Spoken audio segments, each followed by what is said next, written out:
नमस्कार, आप देख रहे हैं हल्ला बोल टीवी। मैं हूं असद अली। क्या प्रशांत किशोर की याचिका पर सुप्रीम कोर्ट दोबारा बिहार में चुनाव करने का आदेश दे सकता है?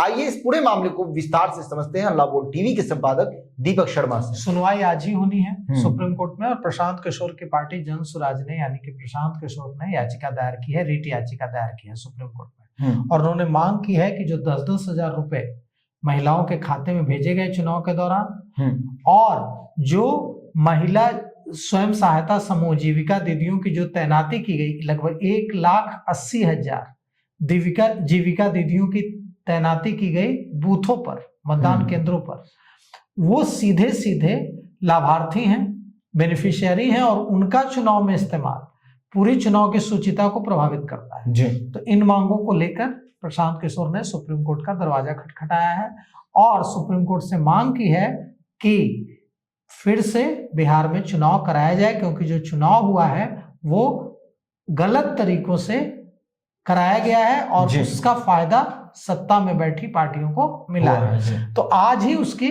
सुनवाई, उस याचिका पर सुनवाई आज ही होनी है। तो इस बारे में हम आपको बताते हैं कि सुप्रीम कोर्ट में प्रशांत किशोर की पार्टी जन स्वराज ने बिहार में विधानसभा चुनाव फिर से कराने की मांग को लेकर एक याचिका दायर की है। इसमें कहा गया है कि आदर्श आचार संहिता लागू होने के दौरान महिलाओं के खाते में 10-10 हजार रुपए भेजे गए और बिहार चुनाव में अवैध प्रक्रियाओं का इस्तेमाल किया गया और इसे चुनौती दी है प्रशांत किशोर ने। अब एक रीट याचिका सुप्रीम कोर्ट में दायर की गई है जिस पर आज सुनवाई होनी है और जन सुराज ने जो सिर्फ 10,000 रुपए की बात नहीं की है कि 10,000 रुपए भेज दिए गए, इस पर भी बात की है कि जो लाखों जीविका दीदियों की तैनाती की गई बूथों पर वो एकदम गलत है, क्योंकि वो तो बेनिफिशियरी हैं, वो तो लाभार्थी हैं, उनको कैसे उनका इस्तेमाल किया जा सकता है। तो इस पर भी उन्होंने सवाल उठाया है और आज इस मामले की सुनवाई भारत के मुख्य न्यायाधीश सूर्यकांत और जस्टिस जॉय माल्या बागची की पीठ करेगी। आज जो है भारत के मुख्य न्यायाधीश सूर्यकांत और जस्टिस जॉय माल्या बागची की पीठ इस पर सुनवाई करने जा रही है और यह जो याचिका है इसमें संविधान के अनुच्छेद 32 के तहत इस याचिका को दायर किया गया है और इसमें कहा गया है कि आचार संहिता लागू होने के दौरान जो महिलाओं को 10-10 हजार रुपए भेजे गए, यह संविधान के अनुच्छेद 14, 21, 112, 202 और 324 का उल्लंघन है। जन सुराज, जो प्रशांत किशोर जिस पार्टी के सूत्रधार हैं, जन सुराज ने सुप्रीम कोर्ट से निर्वाचन आयोग को संविधान के अनुच्छेद 324 और जन प्रतिनिधित्व अधिनियम की धारा 123 भ्रष्ट आचरण के तहत बिहार चुनाव में महिला मतदाताओं को सीधे 10,000 रुपए ट्रांसफर करने के खिलाफ कार्रवाई करने का निर्देश देने की मांग की है और कहा है कि यह जो चुनाव है यह आदर्श आचार संहिता का उल्लंघन करते हुए हुआ है, इसलिए इस चुनाव को रद्द करके फिर से चुनाव कराना चाहिए। अब इसमें यह सवाल उठता है कि जो स्वयं सहायता समूह से जुड़ी हुई जीविका दीदियां हैं, उन लगभग 1,80,000 जीविका दीदियों की तैनाती मतदान केंद्रों पर की गई थी। इसे भी इस याचिका में अवैध बताया गया है और इनका गलत इस्तेमाल बताया गया है और कहा गया है कि देखिए 10,000 रुपए भेजे जाने से भी बड़ा मुद्दा यह है, क्योंकि जो पैसों का भेजे जाने की जो घोषणा है वो आदर्श आचार संहिता लागू होने से पहले की गई थी।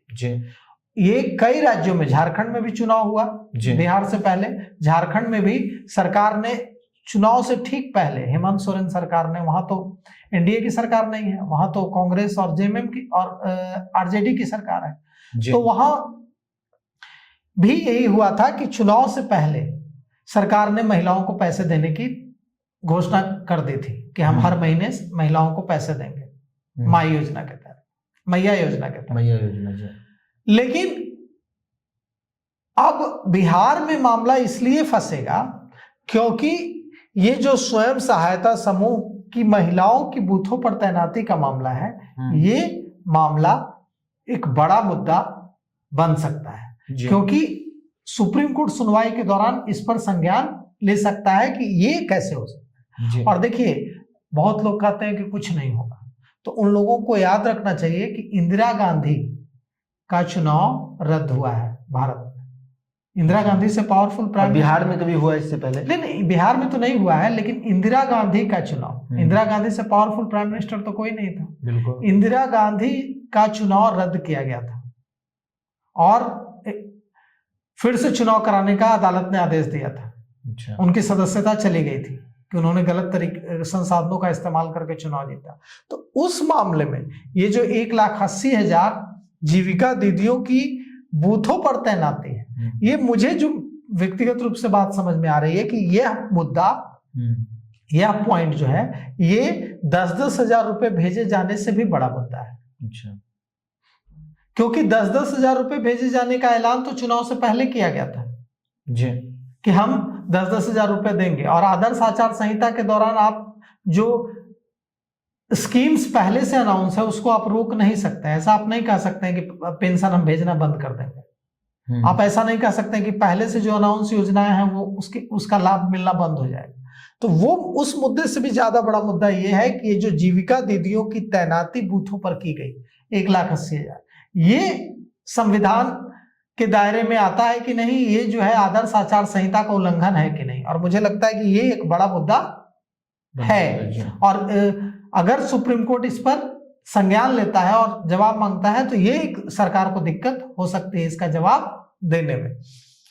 जन सुराज ने जो याचिका दायर की है उसमें कहा है कि चुनाव आयोग को एस सुब्रमण्यम बालाजी बनाम तमिलनाडु राज्य 2013 9 SCC 659 मामले में सर्वोच्च न्यायालय के निर्देशों का पालन करने और मुफ्त योजनाओं, प्रत्यक्ष जो डायरेक्ट ट्रांसफर है पैसों का, उसको लेकर व्यापक दिशा निर्देश देने की भी मांग की है। और यह भी कहा गया है कि एक बड़ी मांग की गई है। अगर सुप्रीम कोर्ट इस पर कोई गाइडलाइन देता है तो इसका असर सिर्फ बिहार नहीं पूरे देश पर पड़ेगा। जी। जन सुराज ने कहा है कि चुनाव से ठीक पहले जो मुफ्त सहायता और डायरेक्ट ट्रांसफर की जो स्कीमें, कल्याणकारी योजनाएं ठीक जो चुनाव की तारीख घोषित होती है उसके पहले कर दी जाती है, यह ठीक नहीं है। ऐसा नियम चुनाव आयोग को बनाना चाहिए कि कम से कम 6 महीने पहले तक ही आप कर सकते हैं। जब 6 महीने का समय बचा है चुनाव में, उसके बाद ऐसी स्कीम का ऐलान आप नहीं कर सकते। अगर सुप्रीम कोर्ट इस बारे में कोई दिशा निर्देश गाइडलाइन जारी करता है या चुनाव आयोग को गाइडलाइन बनाने के लिए कहता है तो इसका असर सिर्फ बिहार पर नहीं बल्कि पूरे देश में पड़ेगा। और सबसे बड़ी बात यह है कि लगभग 1.5 करोड़ महिलाओं को महिला रोजगार योजना के तहत 10-10 हजार रुपए दिए गए। अब जिन महिलाओं को पैसे दिए गए हैं निश्चित रूप से उनका रुझान और उस परिवार का रुझान, मतलब 1.5 करोड़ परिवार का रुझान तो सरकार में बैठी पार्टियों की तरफ होगा, एनडीए की ओर होगा। तो यह कहा जा रहा है कि देखिए आज इस मुद्दे पर, आज इस रीट याचिका पर बहस होगी, सुनवाई होगी सुप्रीम कोर्ट में, और प्रशांत किशोर की ओर से वकीलों का एक पैनल बनाया गया है, जन सुराज की ओर से वकीलों का एक पैनल बनाया गया है जो इस पर बहस करेगा। अब वो पैनल देखिए इसमें क्या कुछ कहता है। देखिए, एक पत्रकारिता थी जो समय के साथ खोती चली गई। हल्ला बोल टीवी उस पत्रकारिता को, पुरानी पत्रकारिता को जो समय के साथ पता नहीं कहां खो गई, फिर से आपके साथ लाने, आपके साथ जोड़ने की कोशिश कर रहा है। तो चैनल को सपोर्ट करें, सब्सक्राइब करें और लोगों तक इसको पहुंचाएं और हल्ला बोल टीवी को जन जन की आवाज बनने में हमारी मदद करें। तो सुना आपने कि बिहार में फिर से चुनाव को लेकर जनसुराज पार्टी ने, जनसुराज के सूत्रधार प्रशांत किशोर ने सुप्रीम कोर्ट में याचिका दायर की है। अब देखना यह होगा कि इस मामले में सुप्रीम कोर्ट क्या फैसला सुनाता है। इस पूरे मामले पर आपकी क्या राय है, राय कमेंट बॉक्स में जरूर दीजिएगा। तो फिलहाल इस पेशकश में इतना ही। आगे की खबरों के लिए बने रहे हल्ला बोल टीवी के साथ। धन्यवाद।